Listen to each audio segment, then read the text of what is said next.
Hello বন্ধুরা, আশা করি তোমরা খুব ভালো আছো। আমিও ভালো আছি। আমি আবার টানা ডিম নিয়ে চলে এসেছি। দেখো লোটে মাছ করবো, পুরো মেখে করব। লোটে মাছটা ভালো করে ধুয়ে ঝাঁঝরি ধুয়েছি, জল ঝরে গেছে।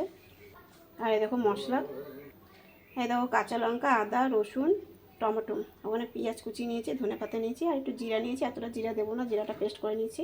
এই দিয়ে সব দিয়ে মশলাটাকে পেস্ট করে নিই। এই দেখো বন্ধুরা, ফ্রাই প্যান নিয়ে নিয়েছি।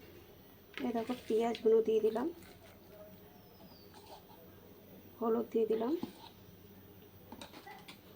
লবণ দিয়ে দিলাম, কাশ্মীর লঙ্কার গুঁড়ো দিয়ে দিলাম, পেস্ট করা মশলাটা দিয়ে দিলাম, এবার তেল দিয়ে দিলাম।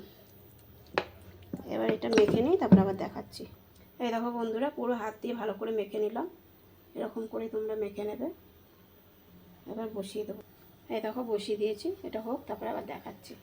দেখো বন্ধুরা, কত জল বেরোচ্ছে, আরও জল তো বেরোবে। এই দেখো বন্ধুরা, কত জল বেরিয়ে গেছে। মাছ গোটা রাখতে পারবো কিনা কি জানি, বলতে পারছি না। দেখো গোটা রাখলে তো খুব ভালো খায় আমাদের বাড়িতে। তাও আস্তে আস্তে নাড়ছি, আরও শুকাবে মাছ।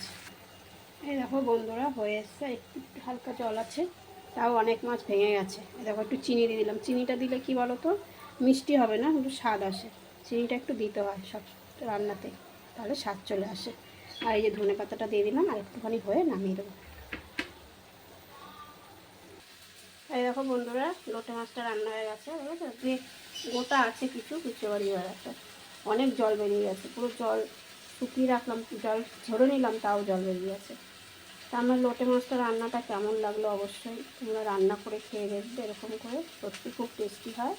আর আমার রান্নার ভিডিওটা কেমন লাগলো অবশ্যই কমেন্ট বক্সে জানাবে।